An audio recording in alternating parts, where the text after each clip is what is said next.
Esse lugar é quase como a cristalização do sonho do progresso. A cada 5 anos, acontece alguma coisa muito radical que muda a vida de todas as pessoas no Vale do Silício. O Vale do Silício permite que a gente sonhe tão alto quanto possível e que siga nossos sonhos, nosso caminho. Para quem quiser começar um negócio incrível do zero, esse é o lugar.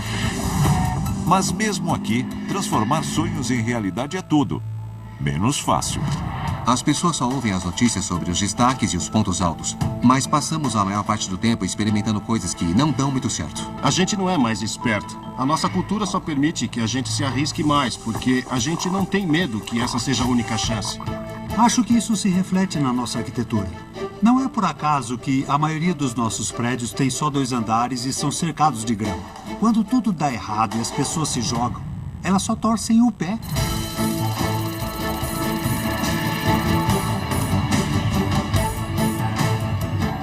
Vale do Silício.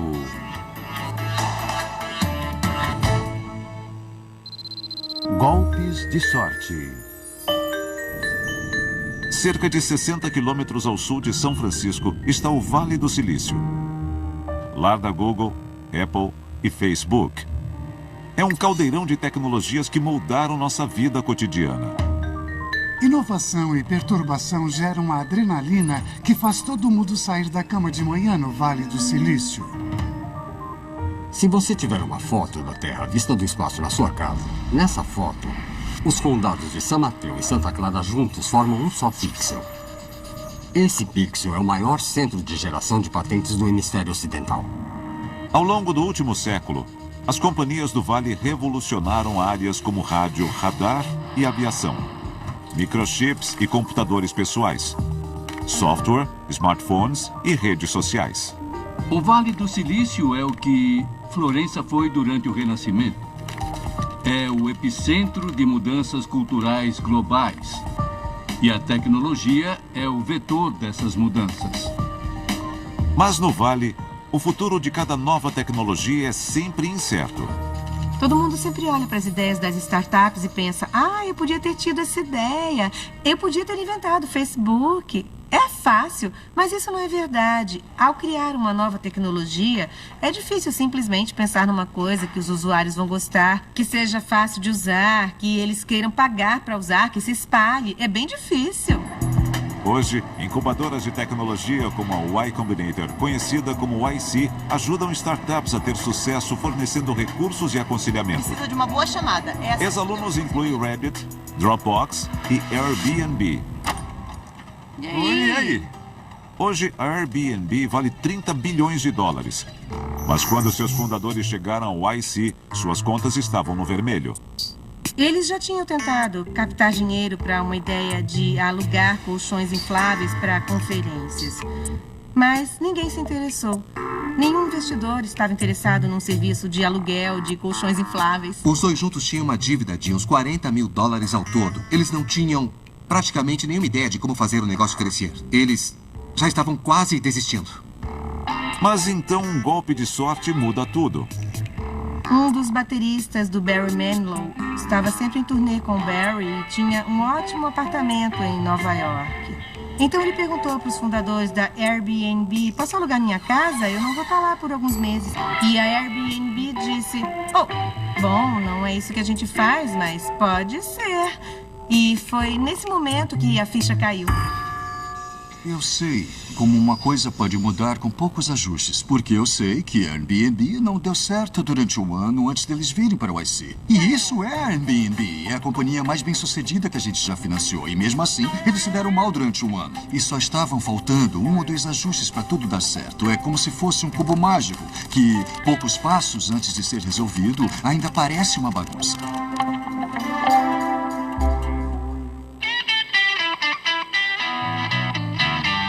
No Vale, inovações marcantes quase sempre começam como protótipos imperfeitos. Sua forma final é difícil de imaginar. Eu estou inserindo uma entidade chamada afirmação. Um dos maiores inovadores do Vale está tão além de seu tempo que sua visão levou décadas para ser realizada. Nos anos de 1960, um pesquisador chamado Douglas Engelbart concebe uma nova ideia revolucionária. O Douglas Engelbart sonhava com um mundo em que os indivíduos estariam conectados e colaborariam através de tecnologia da computação. Essa ideia era muito futurista. Era 1968. Os computadores só eram usados para coisas importantes, como defender os Estados Unidos dos bombardeiros russos ou fazer o balanço geral da General Motors. Era loucura usar um computador para algo tão trivial como processar um texto, e era para isso que serviam as máquinas de escrever. O próprio Engelbart foi inspirado por um artigo que havia lido mais de 20 anos antes, de um cientista chamado Vannevar Bush. Bush imaginou uma máquina chamada Memex.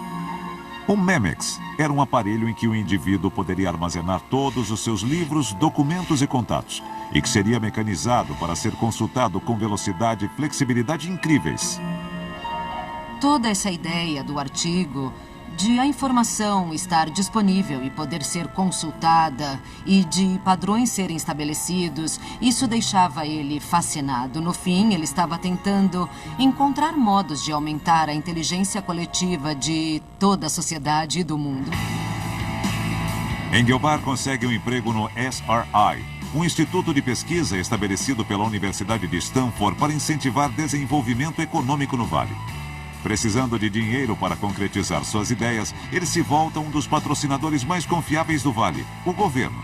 Neste caso, a NASA, onde Bob Taylor está explorando o potencial dos computadores. A proposta dele falava em expandir o intelecto humano, e eu gostei disso. Ele esclareceu os detalhes de um possível sistema que teria uma tela e mostraria imagens, assim como texto. Esse sistema era pensado para fazer mais do que contas. E também tinha um teclado. Então era para ser interativo. Isso era bom. Ele tinha um dispositivo apontador, que ele chamou de mouse, que era usado para selecionar coisas na tela. Isso era bem melhor do que digitar comandos para fazer Então eram coisas muito boas e ainda eram rudimentares. Mas eram boas e mereciam ser elaboradas, ter seu potencial explorado. Foi por isso que eu investi nele. E em dezembro de 1968, Doug Engelbart está pronto para apresentar suas ideias para o mundo. São Francisco. Cerca de 1000 pessoas enchem o auditório para vê-lo revelar uma tecnologia que hoje é corriqueira.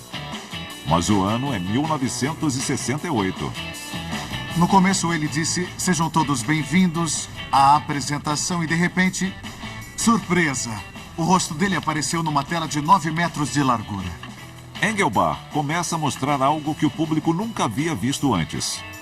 Eu posso copiar uma palavra e essa palavra se repete sozinha. Inclusive, eu posso fazer um par de palavras repetidas e posso repetir isso algumas vezes. Ele estava mostrando um editor de textos, como era possível pegar informações de um documento e mandar para outro. Coisas muito simples. Uma linha improvisada de cabos telefônicos e redes de micro-ondas transmite dados e vídeos entre São Francisco e a equipe de Engelbart no SRI.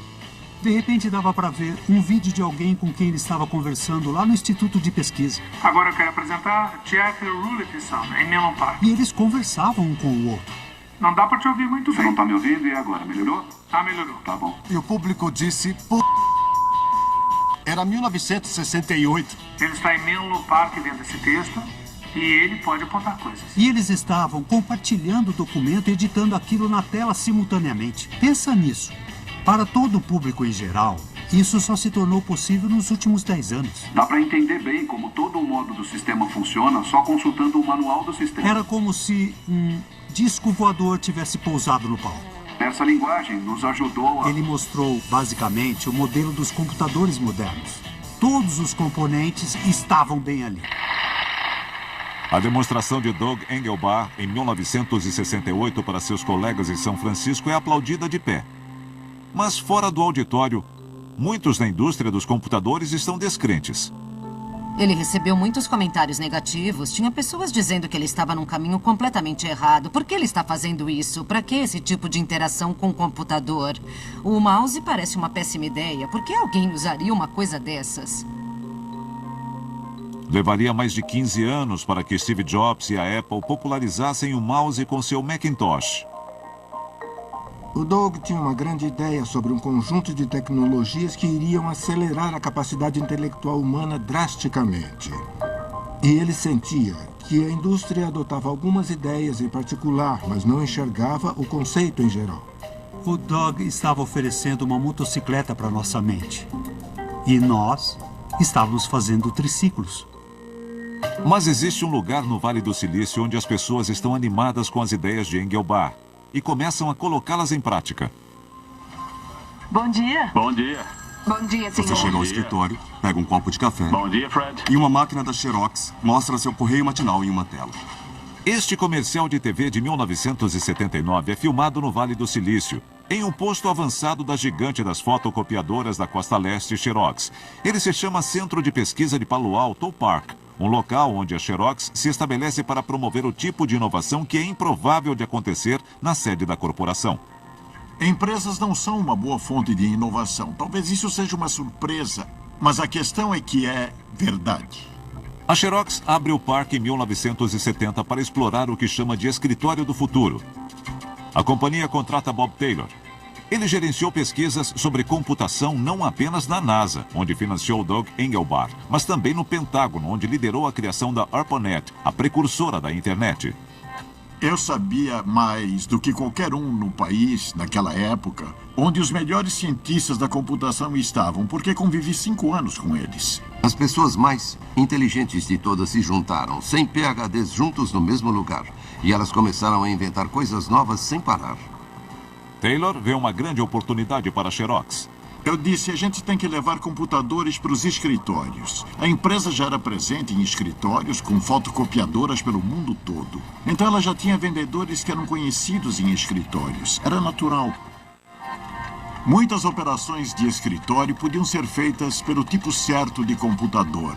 Não operações matemáticas, mas uma coisa mais parecida com o que o Engelbart tinha mostrado. A equipe do PARC se baseia no trabalho de Engelbart. Estavam estudando como a interface gráfica ia funcionar para o usuário, como ele ia interagir com o computador. Ele ia usar o mouse? Quando tem elementos numa tela, tem que ser possível apontar isso, sem ter que fazer passo a passo no teclado. Tem que ser fácil de apontar. É isso que eu quero. E em 1973, o PARC cria um novo tipo revolucionário de computador chamado Alto. Senhoras e senhores, vamos conferir. A face do amanhã pode estar presente aqui hoje. O design desse logotipo foi criado pelo... Pela primeira vez havia uma máquina com um monitor com mapa de bits, um dispositivo apontador e um processador microcodificado. O céu era o limite em relação ao potencial desse aparelho. Ainda estamos explorando novos usos para o Alto. O mesmo tipo de tecnologia que o resto do mundo só viu nos anos 80 já existia no Parque da Xerox, quase 10 anos antes, e era extraordinário. O PARC também inventa 2 outras tecnologias que tornam o Alto ainda mais potente: impressão a laser e um sistema de rede chamado Ethernet. Essas foram todas as características necessárias para, basicamente, criar o futuro. Mas, na Costa Leste, a divisão sênior da Xerox está firmemente ancorada no passado. Quando eu visitei o Centro de Pesquisa de Copiadoras em Webster, Nova York, o diretor do centro veio até o saguão para me receber. E a primeira coisa que ele disse foi: o computador nunca vai ser tão importante para a sociedade quanto a copiadora. O problema da Xerox é que os empresários já tinham um lucro tão satisfatório vendendo todas aquelas copiadoras que eles não tinham ambição, eles não precisavam de gente experimentando com todas essas novas tecnologias. Se a coisa não ia trazer lucro, não tinha por que fazer. Aí o pessoal do Parque da Xerox voltou para a Costa Leste e tentou convencer os chefões a investirem nas tecnologias. Olha, a gente criou essa incrível estação de trabalho pessoal. A gente podia começar a fabricar esse tipo de coisas, virar líder no mercado, mas eles não entendiam. E ainda por cima tinha um monte de caras cabeludos trabalhando em experimentos que não pareciam nada práticos. Rolou um conflito cultural entre o leste e o oeste. É claro que agora, olhando para trás, a gente sabe que os cabeludos eram o futuro e que os fabricantes de copiadoras é que perderam o bonde. A Xerox decide que o Alto nunca será comercialmente viável e acaba desistindo dos computadores. Muitas tecnologias importantes saíram do Parque da Xerox. É engraçado porque nenhuma beneficiou a própria Xerox. Mas muitas influenciaram a computação como a gente conhece hoje. Décadas depois, pode ser difícil de entender como a Xerox perdeu a chance de comandar o futuro. Mas no Vale do Silício, produtos que a princípio não parecem promissores, muitas vezes acabam lançando novas indústrias.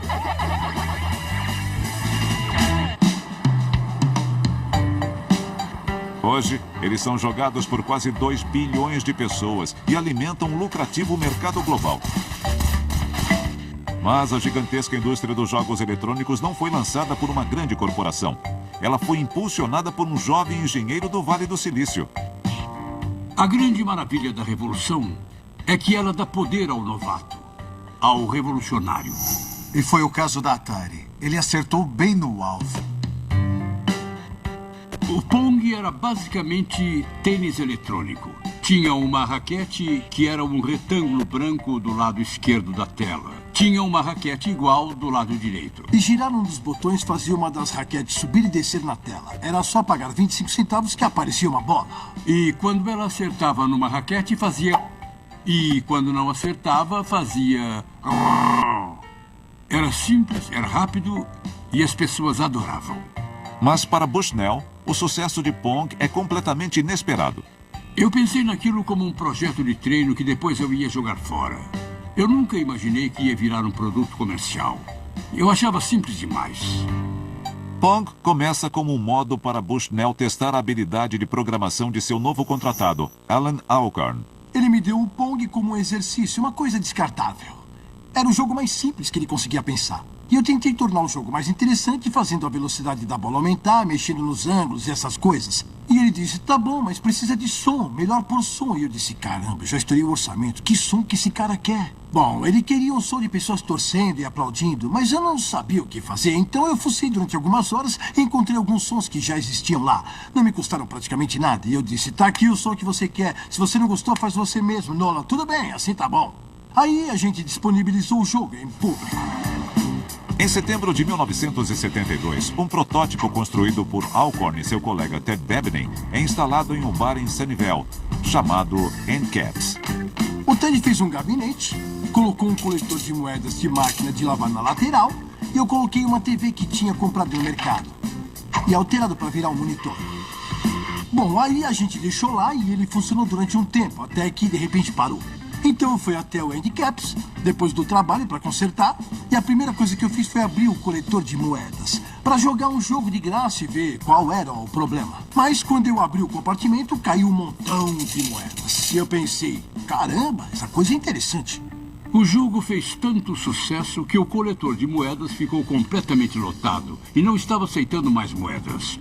Esse é o defeito mais fácil de consertar. O pessoal via aquilo nas pistas de boliche e nos bares. Olha só que máquinas divertidas de jogar.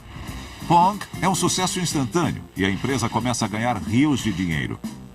O sucesso da Atari foi muito estranho para mim, entende? Eu cursava na Cal Berkeley, tinha tendências anarquistas e de repente... Estava trabalhando numa companhia que ganhou $1 milhão em vendas no primeiro ano.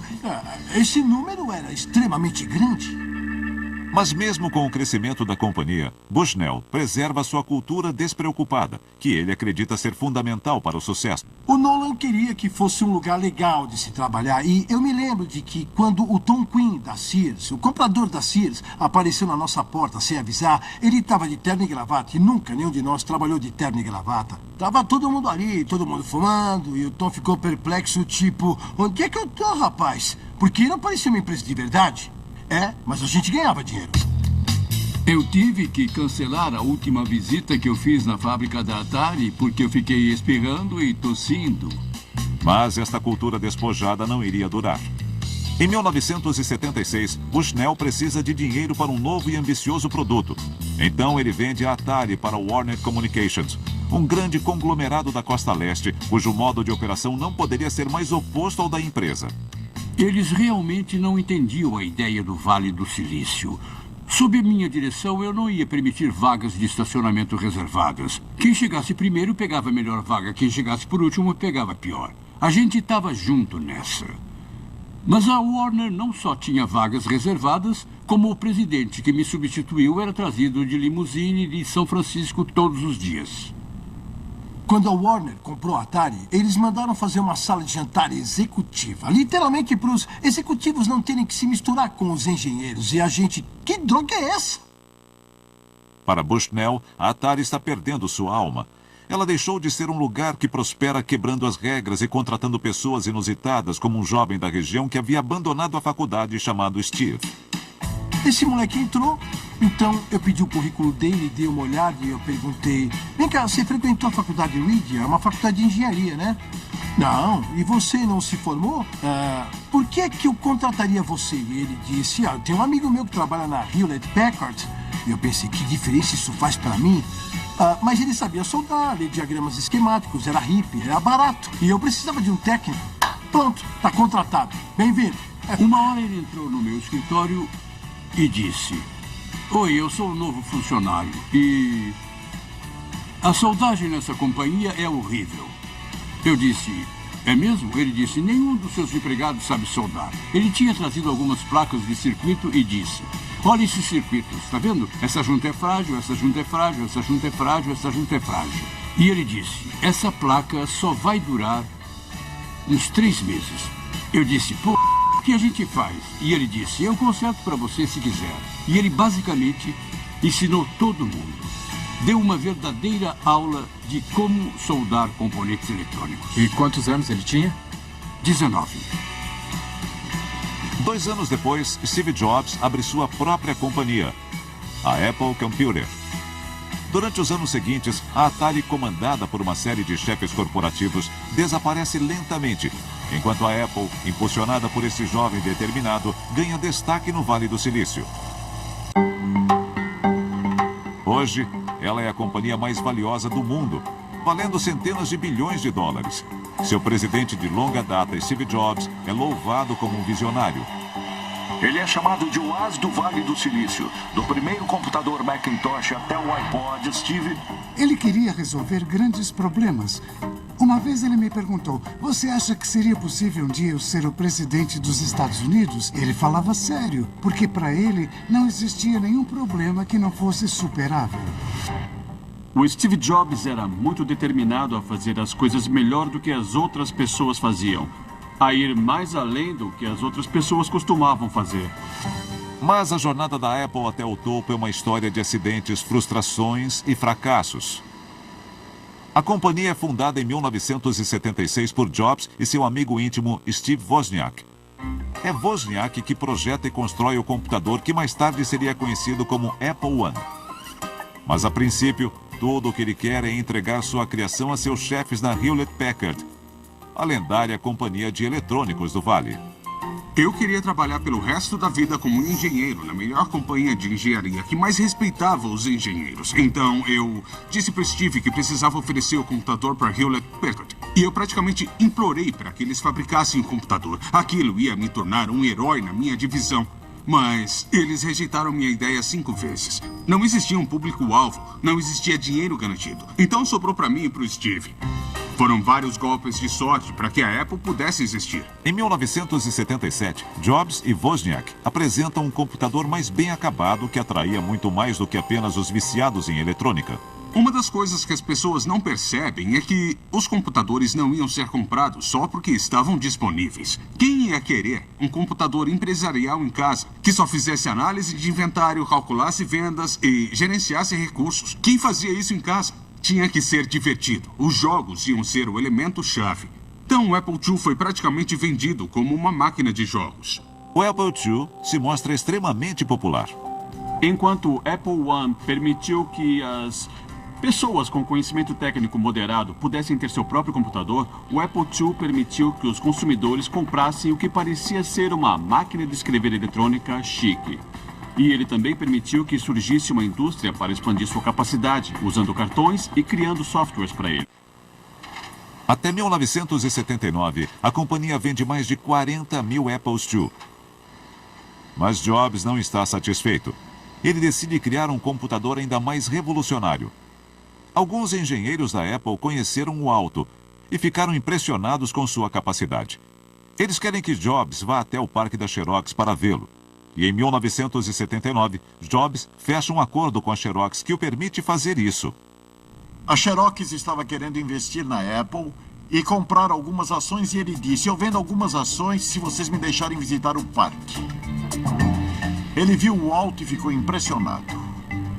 Ele ficou muito animado com as fontes, muito animado com a interface gráfica e muito animado com a função de cortar, copiar e colar. Ele disse, vocês têm uma mina de ouro e não estão fazendo nada com ela. Ele estava simplesmente incrédulo. Inspirado pelos elementos gráficos do alto, alguns anos depois, Jobs os aplica do modo que Doug Engelbart havia sonhado.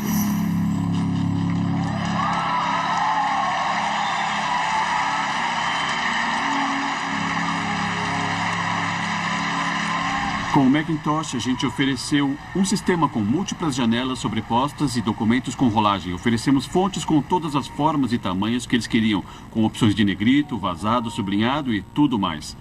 Dava para prever os resultados. O que o usuário via na janela do monitor era exatamente o documento que seria impresso no final dele. Jobs acredita que pode convencer as pessoas a comprar um Macintosh, tornando-o extremamente fácil de usar e livrando os usuários dos complexos comandos de texto exigidos pela maior concorrente da Apple, a gigante da Costa Leste, IBM. Para mim fazia mais sentido. Parecia mais com o mundo em que eu vivia. Eu não precisava me adaptar à tecnologia. A tecnologia estava se adaptando a mim. O computador pessoal era uma questão de liberdade. Uma questão de mostrar para o sistema que a gente não tinha que seguir as regras dele. A gente podia fazer o que quisesse no nosso próprio computador. Neste dia celebramos o primeiro glorioso aniversário. A Apple explora este argumento com um comercial lendário atacando a IBM. É transmitido durante o Super Bowl de 1984. Inspirado pelo livro de George Orwell, 1984, o comercial promete libertar os consumidores da tirania da IBM. Em 24 de janeiro, a Apple Computer irá apresentar o Macintosh. E você verá porque 1984 não será como 1984. Mas o Mac possui um grande defeito que o comercial não consegue ocultar. As pessoas que eles estavam abordando eram as da tecnologia da informação. Os diretores de TI das empresas e todo o departamento comercial estava dizendo: vocês são todos robôs, seguindo a IBM. O problema era que o mercado empresarial que a IBM comandava estava crescendo bem rápido e o Mac não tinha capacidade para uso empresarial. E, de fato, a Apple entrou num declínio de 10 anos depois disso. Em 1985, o preço das ações da Apple está despencando, pondo a sobrevivência da empresa em risco. E a personalidade arrogante de Jobs está afastando muitos que trabalham com ele. O Frank Sinatra popularizou uma música. O nome dessa música é My Way. O Steve era assim: faz do meu jeito. Em abril de 1985, Jobs perde a confiança da diretoria e do conselho da Apple e é rebaixado. Quando Steve descobriu que ia deixar de ser diretor-geral da divisão do Mac, ele disse que chorou durante 3 dias. Logo após seu rebaixamento, Jobs deixa a Apple humilhado. Ele abre sua própria companhia de computadores chamada Next e assume o pioneiro estúdio de animação Pixar. Olha, Buzz! Tá voando! Isso não é voar, Woody, é cair com estilo. Então, 12 anos após deixar a Apple, Jobs é convidado pela companhia, que ainda enfrenta dificuldades, para voltar a ser seu chefe. Ele lidera uma reviravolta impressionante que eleva a Apple a um novo patamar, apresentando serviços como o iTunes e a App Store. E produtos extremamente populares como o iMac, o iPod, o iPhone e o iPad, cujo sucesso se deve em grande parte à habilidade de Jobs de explorar algo novo no Vale, a rede mundial de computadores. Aplicativos, notícias, compras, streaming. É difícil de imaginar como a vida seria hoje sem a rede mundial de computadores. Após ser inventada na Europa em 1989, um momento crucial de sua história se dá 4 anos depois, quando 2 estudantes da Universidade de Illinois, Mark Andreessen e Eric Bina, criam o Mosaic, o primeiro navegador popular. Mas o sucesso do Mosaic logo é superado pelo de seu sucessor, um navegador ainda mais fácil de utilizar que Andreessen desenvolve no Vale do Silício, o Netscape Navigator. De repente, nós ganhamos a habilidade de chegar a qualquer lugar muito rápido. Tínhamos acesso, podíamos navegar. Durante o processo de criação de softwares para tornar a internet uma via expressa de informações, Mark Andreessen quase segue por um caminho bem diferente. Aqui, ele conta sua história para empreendedores na Y Combinator.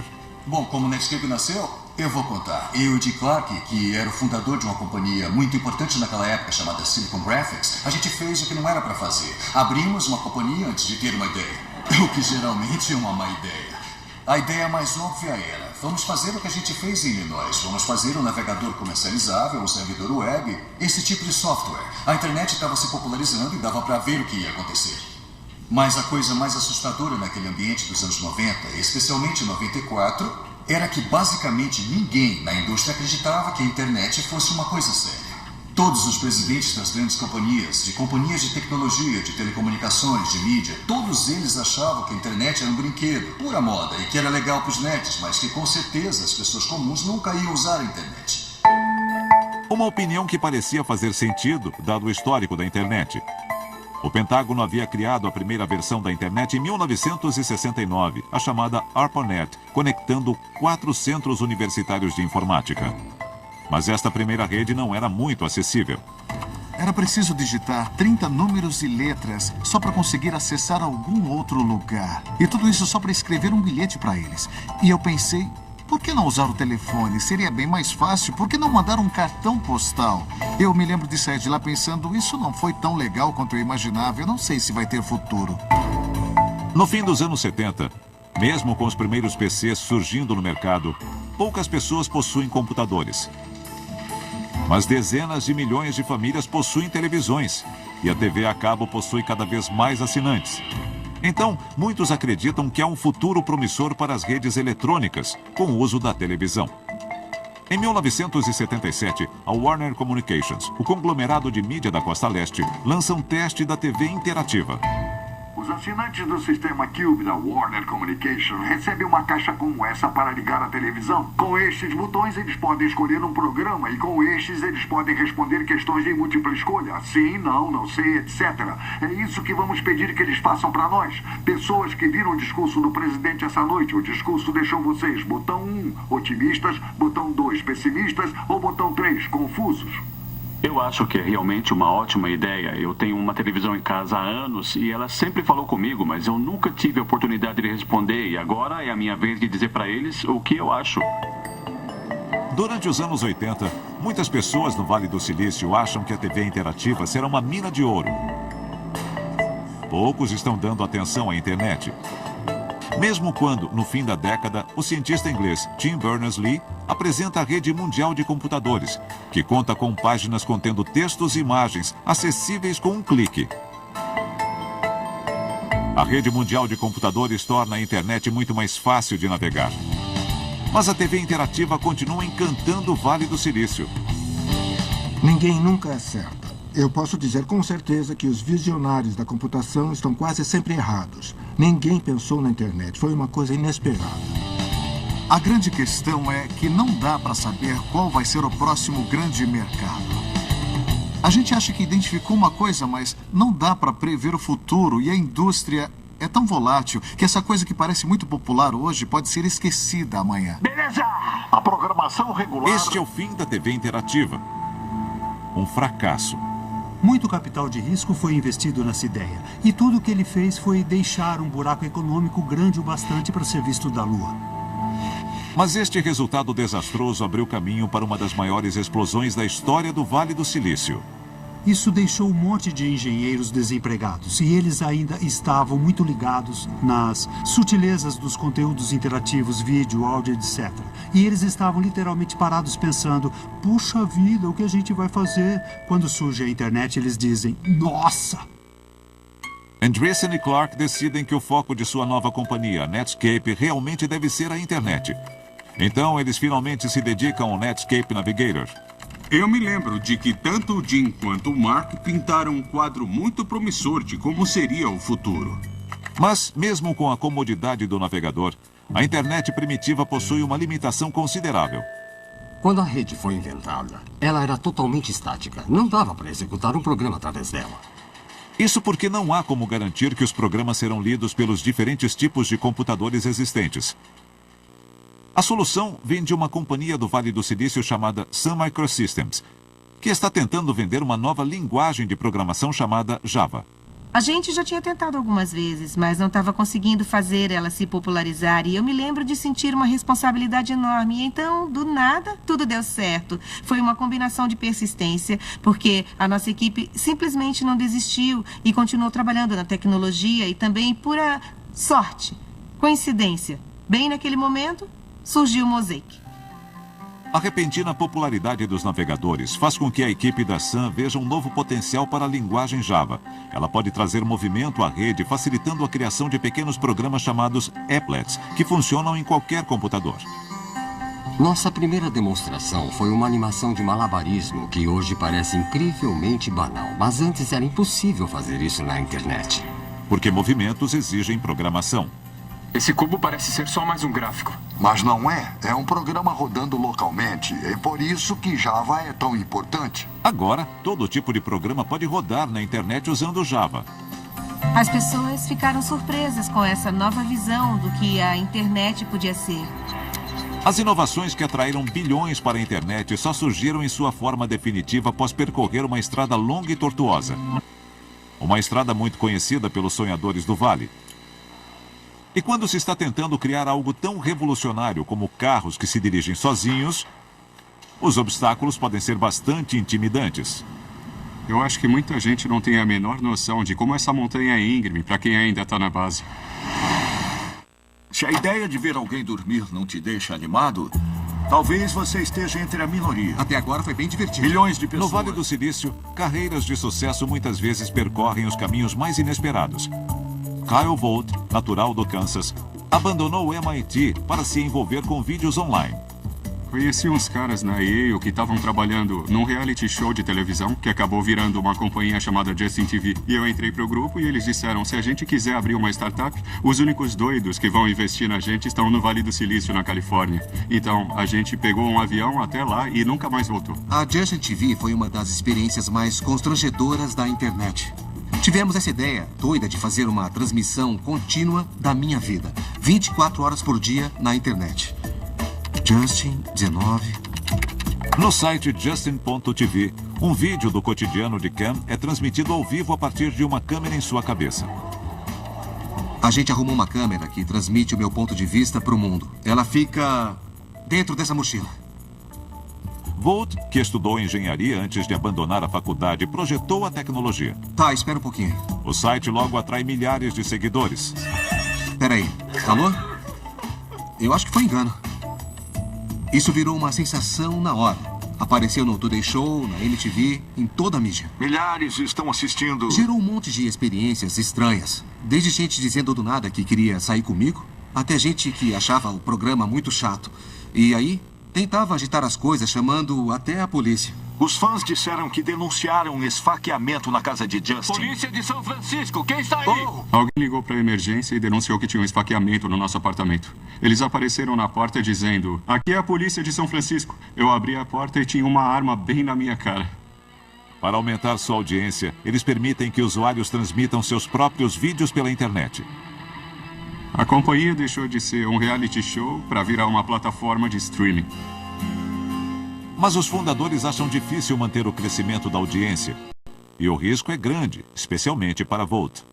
Eu cresci no meio oeste e os meus pais acreditam firmemente que para ter sucesso na vida é preciso ter um diploma. Então, no fundo, eu sentia que tinha que provar alguma coisa para eles. Procurando meios de manter o crescimento da companhia, a equipe percebe que muitos usuários do Justin.tv estão assistindo partidas de videogame. Então, em 2011, Vogt, Cam e seus sócios criam uma nova companhia focada em gamers, chamada Twitch. Tá, deixa comigo. Eu tô chegando perto. Em 2014, dezenas de milhões de pessoas estão assistindo bilhões de minutos de games todo mês. E os fundadores acertam o alvo. Segundo o Seattle Times, a Amazon pagou quase $1 bilhão pelo popular site de jogos Twitch. Mas enquanto isso, Vogt fundou mais uma companhia chamada Cruise. Ela está construindo um aparato para permitir que qualquer carro se guie automaticamente em estradas. Uma mudança radical que Vogt acha ser inevitável. Norte-americanos gastam 50 bilhões de horas por ano no trânsito. E existem 10 milhões de pobres almas que ficam no trânsito mais de 2 horas por dia. Eu mesmo levei isso para chegar aqui. Muita gente morre em acidentes de carro, então dá para melhorar bastante se a gente remover o elemento humano. A Cruz foi selecionada para vir à Y Combinator, a incubadora que atrai pessoas do mundo todo que buscam o sonho do Vale do Silício. Volt e os fundadores das outras 73 startups presentes terão apenas 12 semanas para criar seus protótipos e, então, conquistar investidores. Os analistas de Wall Street dizem que carros autônomos vão ser a próxima indústria trilionária. Isso porque todo carro vai ser assim. Tem que ser assim. Eu acredito num futuro em que a nossa sociedade não vai permitir motoristas humanos nas estradas, porque não é seguro. Eu acho que vai existir uma companhia responsável e espero que seja a nossa. Após trabalhar sem parar durante 3 meses, Volt está pronto para mostrar seu protótipo aos investidores do Vale. Por que a Cruz?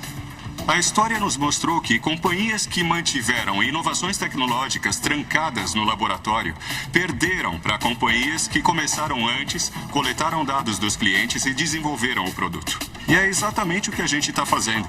Esse carro me trouxe de São Francisco para Mountain View hoje de manhã. Os investidores estão animados. A Cruz recebe vários milhões de dólares. Volt muda seu foco de condução apenas nas estradas para carros que podem se guiar em qualquer tipo de via. Em 2016, apenas 2 anos após vender o Twitch, Volt mais uma vez alcança o sucesso. Seu carro autônomo causa uma impressão tão forte na General Motors que a Cruz é comprada por mais de $1 bilhão, gerando vastos recursos para Volt. Agora, trabalhando com a GM, a gente pode realizar o mesmo projeto inicial, que era usar carros autônomos para melhorar a vida das pessoas e tornar o transporte muito mais seguro, de uma forma muito mais rápida. A Cruz contrata centenas de funcionários e agora possui uma frota de carros para trabalhar, fazendo com que o sonho de Volt chegue cada vez mais perto da realidade. Você vai acordar de manhã e na hora de ir para o trabalho vai pegar o celular, apertar um botão e vai aparecer um carro sem motorista. É só entrar que ele vai te levar aonde você quiser. Pronto. Ainda tem muito o que ser feito. Tem muito mais gente assistindo, a responsabilidade é maior. E isso é ao mesmo tempo assustador e um incentivo. Então a nossa jornada só começou. Pensando na história do Vale do Silício, de cada 1000 startups, 990 acabam se mostrando imprudentes ou fracassando. Mas as 10 que mudam o mundo provocam um impacto global permanente. O Vale do Silício é, no mínimo, um lugar especial. O interessante em relação às ideias difíceis ou mais ambiciosas é que tudo depende da sorte. A gente só precisa que uma pessoa diga sim, um investidor, um comprador ou alguém que acredite na nossa visão para isso acontecer.